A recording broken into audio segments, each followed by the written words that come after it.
Hey guys, what up? It's your girl Lambo, aka Shark of the Ocean. My new EP, A Tale of Two Cities, is out. You can get it on Boomplay. Hi guys, welcome to another episode of the Convo. I'm here today with someone special, DJ Lambo. DJ Lambo, how you doing?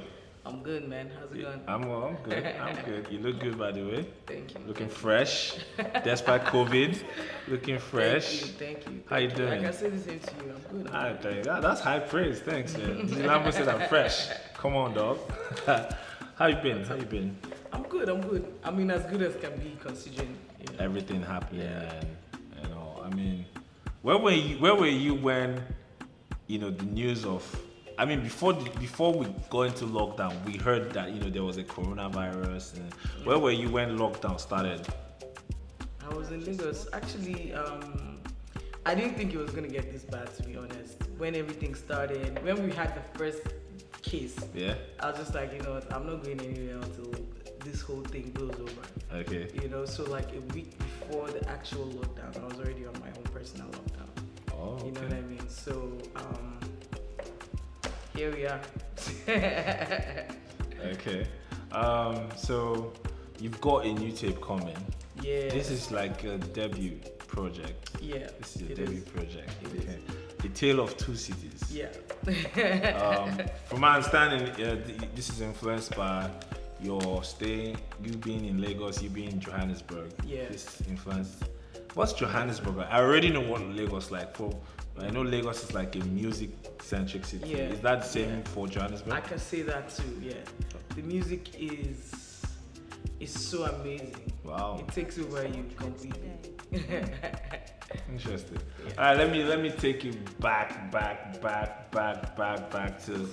the childhood days. Your dad was a DJ. Yeah, he was. So I'm guessing that influenced you.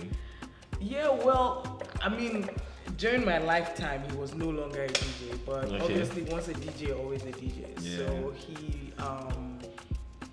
had a lot of records, and he loved music, So I guess that's how I started to love music. How did he take it when you told him you wanted to be a DJ? He doesn't know actually, because he passed away like 20 years ago, so in '99. May so rest in peace. So he's watching from wherever he is. Yeah. Proud, I'm sure. So when you were younger, what were the records you really liked? To be honest, I got to listen to a lot of music, from Afrobeats, Fela, to like Afro Juju, Shino Peter, Sonny Ade, High Life, Ebenezer Obey, to like the Commodores, Elvis Presley, like so many. Diverse sounds. Yeah, cool, interesting. You're also a self-taught DJ. Yeah. How did that happen? So I've always wanted to be a DJ, but it was kind of tough, and all the DJs I knew were kind of too busy to teach me. So one of my DJ friends was like, you know what, just download the virtual DJ software and just start playing with it on your own, and look up on YouTube and see what you can do and stuff like that. So he gave me a bunch of songs. I was like, you can start with this, learning and stuff. And because I used to work on the radio, I already had an idea of what it was like to, I already had an idea about BPMs and knowing what song would go with what and that kind of thing. So it wasn't so tough in the beginning, but as time went on, I continued to learn. And then you became an OAP. You were on radio. Yeah, I was an OAP before I became a DJ. Her resume is wild. You're an OAP, Ray Power, Rhythm. Yeah, Rhythm. There's another Love. Is it Love FM. Love FM. Yeah. How were your radio days? Do you miss it? I don't miss it, to be honest, but they were fun days. Okay. So at what point did you meet MI? I actually met MI for the first time in 2005, and there was this show that I organized with a few of my friends when I was in uni, and we invited Jeremiah Gang, who was popping at the time. And MI came with him.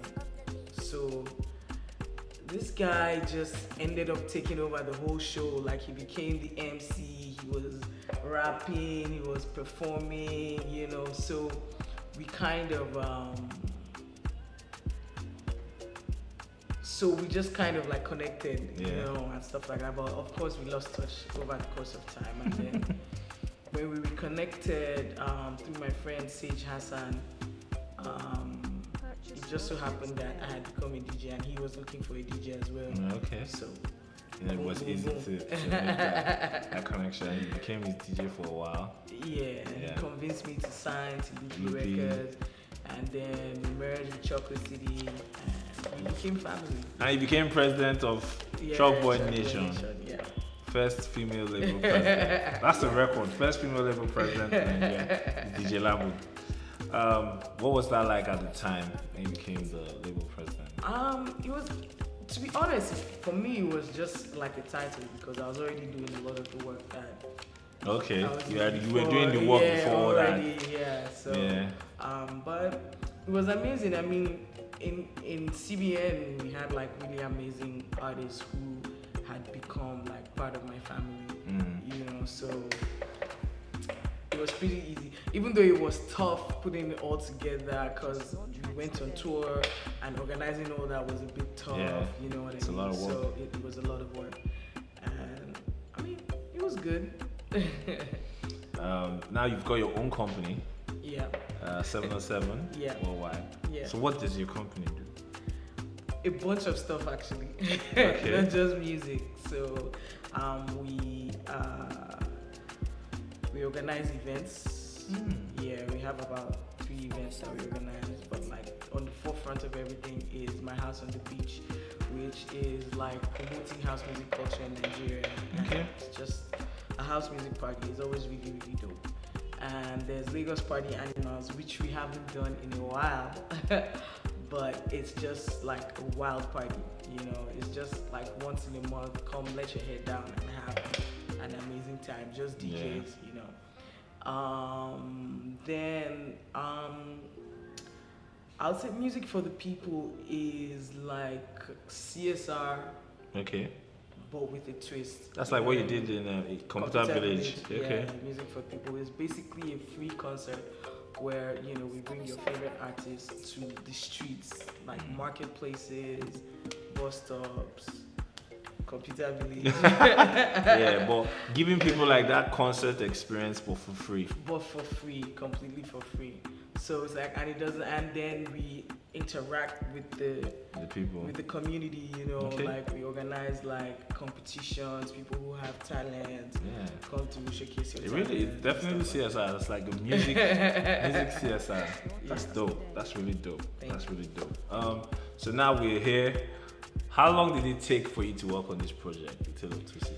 How long? It took a while because, to be honest, in fact, it took me about 4 years because I was working on an album. I already had my album, but that album didn't give me as much satisfaction as I wanted. You know what I mean? Because at the time, I hadn't exactly found my sound. Yeah. Do you get what I mean? I didn't know exactly what sound I wanted. I was just creating music for the time. But then after a while, I decided that I wanted to create stuff that would last forever. You know what I mean? So, and then I now started to fall in love with Afro House, and Afrobeat started becoming what it wasn't in the past, you know? So I just was like, look, I need to figure out a way to bring these two sounds together and just like make it my own, you know? So and then we had A Tale of Two Cities. So I pretty much scrapped the former album. And then I started working on A Tale of Two Cities. I already had some of the music. So when I was putting it together, I was like, yo, this just tells a tale of two cities. Different sounds from Lagos and Lagos and Jersey. You've got like an impressive guest list on the EP. Thanks. There's Ice Prince. Yeah. There's Buju. There's Reminisce. Yeah. There's Lady Donnelly, Yanda, Toya the Lazy. Yeah. That got me Xander excited. Zakuza. I was like, Toya the Lazy? Yo. Yeah. So it's an impressive, Thank an you. impressive Thank you. feature list. What do you think people can expect from this project? It's gonna be really dope, to be honest. I don't want to say too much. From the first record already, you can tell. Yeah. It's going to be. It's going to last forever. It has songs that, Like even if you don't listen to the album for a while, when you go back to it, you'll be like, oh, timeless, I love like this timeless record. records. Yeah, timeless. You know what I mean? So, and it's a body of work that everybody can enjoy. You can play it in front of your kids, in front of your moms. You know, there's a record in there for everybody. Yeah. I'm sure getting Ice on the project, that wasn't hard for you because No, not at all. Like, Ice was a trooper. So over time, you know, he's always like, Lambo, we should work, or blah blah blah. Okay. But for me, I didn't just want to work with people who were like my friends or people who I loved. I wanted to work with people who would fit into what I was trying to do. You know what I mean? I didn't just want to work with people who are like popular or people who are like reigning and stuff like that. I wanted people who would fit the music. You know what I mean? So all the while, Ice was like, "Oh, Lambo, we should work. I was thinking to myself, I don't think I have anything Ice would be on. Ice can be on at that time. Yeah. So when CK and I made Sharply, CK is also on this project. I forgot to mention CK is on this project. Actually, CK and I made Sharply like in 2014 or 2015. Wow. Yeah, it's crazy. So I'm just like, I want to bring this record back because it's so amazing. I'll play it for you, exclusive. It's an amazing record. So I'm just like, finally, I have something Ice can be on. Just like, Ice was the only person I could hear on that record. So I'm just like, yo, Ice, it's time. It's time. It's He's go like, time. He's like, come to the house now. This was like 10 p.m. at night. And I went there and we had such an amazing time. Shout out to Ice Prince. What do you think about it feels like there's not a lot of opportunities, like revenue opportunities for DJs in Nigeria. At this time, COVID time? No, in general, no. Take out COVID times. Like it's like if you don't have a show, yeah, you know, there's no other way you can make money except you're releasing a project. Like music. Yeah, you're right. But things are changing and things are changing very, very fast. Yeah. So people are starting to realize that, you know, DJs are starting to realize that we also we have to control the narrative. Yeah. You know what I mean? Because we know what it takes to make a hit. We know what it takes to get the party moving. Yeah, we kind of know what people want to hear. Control. You know what I mean? So a lot of DJs are starting to realize that and are starting to put out music. I've always wondered how DJs could really, really make money off mixes. I mean, take Big Brother for example, right? Yeah. Consequence, Big N, they played and immediately they finished playing. People were like, yo, we need that mix.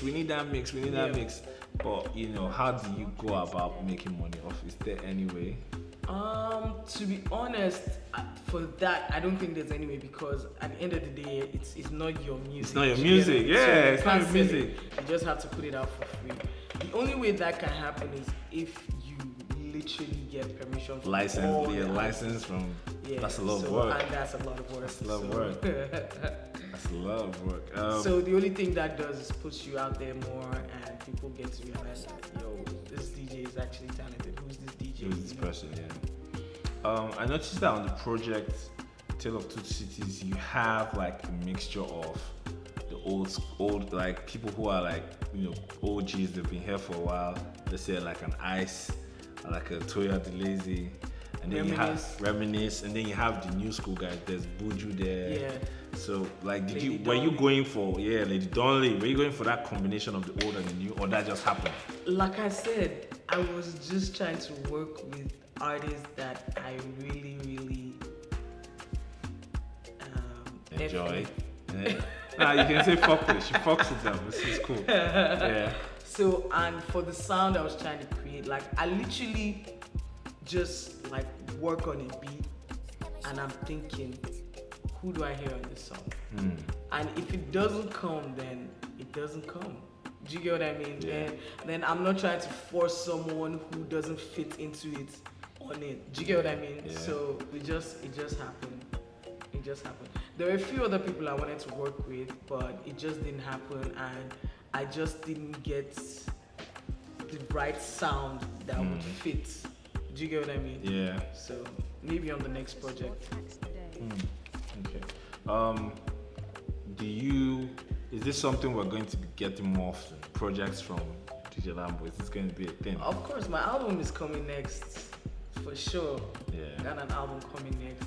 I've already started working on it because from this EP, I got a lot of ideas and stuff, a lot of people that I want to work with. So I already even have a few records.